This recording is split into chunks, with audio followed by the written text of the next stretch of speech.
Tujuannya kita memberikan kalsium agar batang menjadi. Setelah kapur dolomit ditebar, kita juga menebar yang namanya. Halo kawan-kawan, kembali lagi dengan saya Ardana PT. Nah, pada hari ini kita berada di kebun tanaman cabai rawit lagi. Nah, khususnya pada hari ini kawan-kawan kita akan mengulas tentang tahapan-tahapan dalam budidaya tanaman cabai, mulai dari cara olah lahan atau bagaimana cara kita membuat bedengan, pupuk apa yang harus diberikan, dan kemudian bagaimana cara kita melakukan penanaman yang benar, bagaimana cara pemberian nutrisi, dan hal yang sangat terpenting khususnya adalah bagaimana cara kita mengatasi situasi keadaan saat ini, yaitu kemarau atau lahan kering ini. Ini sangat penting sekali, karena dengan demikian kalau lahan kering itu otomatis kendala sangat besar sekali yang kita hadapi sebagai petani, yaitu kurang air. Jadi kalau kurang air otomatis kita tidak bisa menanam. Nah, bagaimana caranya agar kita bisa menanam walaupun dalam kondisi lahan kering seperti ini? Nah, itu kita akan jelaskan semuanya kawan-kawan, di mana ini sangat penting sekali sebenarnya, karena kalau kita bisa menanam cabai pada saat-saat kritis atau pada saat situasi seperti ini, dimungkinkan untuk kedepannya mudah-mudahan kita sebagai petani berharap semua mendapatkan harga yang lebih baik, atau dalam arti kata harga yang cukup mahal kawan-kawan. Karena begini, prinsip daripada manajemen pertanian adalah di mana kalau para petani itu bisa menghasilkan tanaman yang mana tanaman itu, sedangkan petani lain tidak bisa menghasilkan atau tidak bisa menanam, sedangkan kita bisa, otomatis kan barang akan langka. Jadi kalau barang langka otomatis harga akan naik, itu hukum pasar. Kita tidak pungkir masalah hal itu. Makanya kita sebagai petani kawan-kawan memaksimalkan kondisi alam, memaksimalkan situasi daripada musim kemarau ini agar kita bisa menanam walaupun dalam skala yang tidak besar. Itu sangat menguntungkan sebenarnya. Yang penting kuncinya adalah kita telaten dalam merawat tanaman itu sendiri. Nah, inilah kondisi tanaman cabai rawit ori 212 yang saya bicarakan tadi. Ini usianya kurang lebih 39 HST kawan-kawan, dan kita sudah melakukan perampelan sedikit seperti ini sehingga kelihatan dia agak bersih. Nah, teknik-teknik dalam budidaya tanaman cabai seperti yang telah saya sampaikan tadi dari awal adalah yang pertama kita mulai berbicara masalah pembibitan. Nah, di pembibitan ini kita menggunakan pot tray, dan kita setelah bibit itu tumbuh atau cabai rawit ini tumbuh, kita melakukan penyiraman dengan air dicampur dengan kalsium. Itu tujuannya kita memberikan kalsium agar batang menjadi kokoh kawan-kawan. Dan pembuatan bedengan ini lebarnya kurang lebih hanya 90 cm kawan-kawan, tidak terlalu lebar, dengan ketinggian kurang lebih 35 dan juga tidak terlalu tinggi karena ini dataran miring kawan-kawan, jadi tidak akan ada genangan air. Dan lebar selokan kurang lebih hanya 80. Nah, setelah bedengan setengah jadi, kita menebar kapur dolomit. Nah, kapur dolomit ini tidak terlalu banyak kita gunakan, hanya 100 kilo untuk populasi kurang lebih 1.500 pohon. Setelah kapur dolomit ditebar, kita juga menebar yang namanya pupuk kandang ayam yang ada sekamnya kurang lebih hanya 5 karung. Dan setelah pupuk kandang ayam ini ditebar, kita juga menebar namanya pupuk Pertipos. Pertipos itu hanya sedikit, kurang lebih hanya 25 kilo untuk populasi tanaman 1.500 kawan-kawan. Jadi tidak terlalu banyak. Nah, setelah Pertipos kita tebar, kita baru menutupnya dengan tanah, atau dalam arti kata kita membuat bedengan jadi. Nah, setelah jadi bedengan itu, baru kita yang namanya menutup dengan mulsa dan dibiarkan kurang lebih 25 hari. Kita tidak melobengi secara langsung. Nah, setelah 25 hari baru kita membuat lubang seperti ini. Nah, setelah membuat lubang kita tidak melakukan penanaman langsung. Tujuannya agar uap panas di bedengan ini keluar.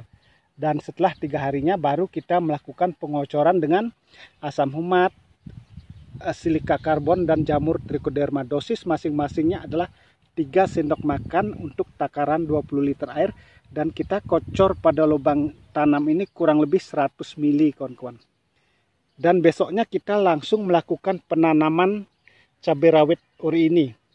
Karena lahan kering, jadi begitu kita melakukan pengocoran, kita langsung tanam, otomatis tanahnya masih basah. Kemudian besoknya lagi kita melakukan pengocoran langsung dengan asam humat saja dengan dosis 2 sendok makan untuk takaran 20 liter air. Karena situasi lahan yang kering, kita khawatir juga agar tanaman tidak layu atau tidak mati. Dan kemudian di usia 5 HST kita melakukan pengocoran lagi dengan asam humat, asam amino, dan fosfat cair. Nah, asam amino dan fosfat kita gunakan dosis 3 tutup untuk takaran 20 liter air, sedangkan asam humatnya tetap memakai 2 sendok makan. Kemudian di usia 10, 15, dan 20 serta 25 hari kita masih menggunakan pengocoran dengan asam humat, asam amino, dan fosfat cair dengan dosis yang sama, yaitu 3 tutup masing-masing, dan asam humat 2 sendok untuk takaran 20 liter air. Sedangkan penyempraian pertama yang kita lakukan di usia 10 HST dengan menggunakan hanya insektisida, yaitu inseknya kita pakai Risotin kawan-kawan dicampur dengan bahan aktif abamectin untuk pengendalian karena musim kemarau. Jadi di usia 10 HST itu sudah ada tanda-tanda serangan tungau kawan-kawan. Jadi kita menggunakan bahan aktif abamectin, dan juga ada diserang namanya belalang kawan-kawan. Kemudian di usia daripada 15 HST kita kembali melakukan penyempraian yang namanya dengan bahan aktif abamectin saja dengan dosis kurang lebih 1 sendok makan untuk takaran 14 liter air. Kemudian di usia 25 HST kita juga kemarin melakukan penyempraian dengan bahan aktif Demihipo dicampur dengan fungisida, bahan aktif mancozeb, dan juga dicampur dengan asam amino. Itu yang kita lakukan kawan-kawan.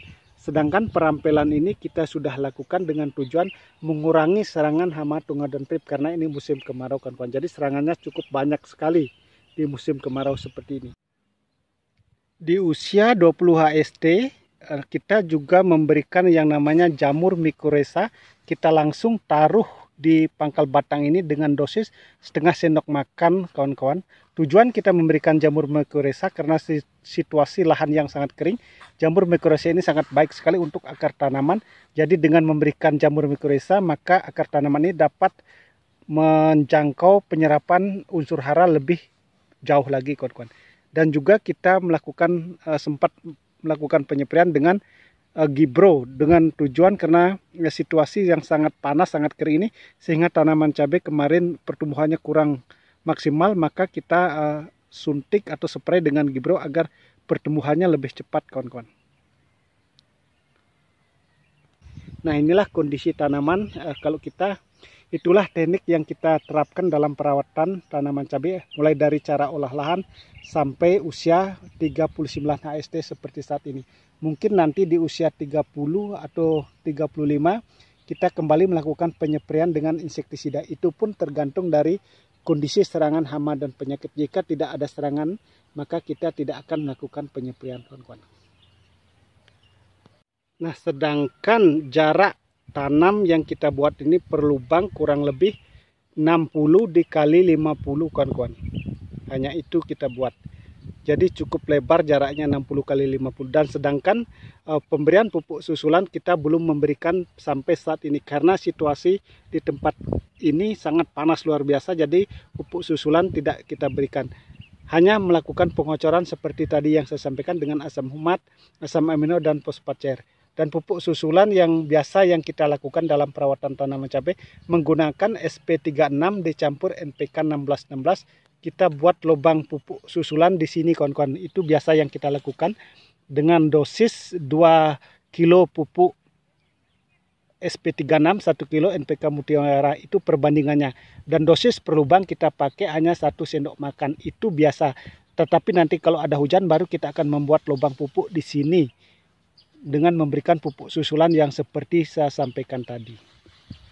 Dan sebenarnya usia cabai sudah seperti ini 39 HST seharusnya sudah memasang lanjaran atau turus, tetapi sampai saat ini kita belum melakukannya karena situasi tempat kami ini atau kegiatan kita ini sangat sibuk sekali. Kita juga melakukan pembongkaran lahan lagi kawan-kawan untuk persiapan tanaman cabai lagi. Nah, terima kasih kawan-kawan, itulah yang kita lakukan dalam perawatan tanaman cabai sampai cabai usia sebesar seperti ini. Jadi sangat subur luar biasa seperti ini.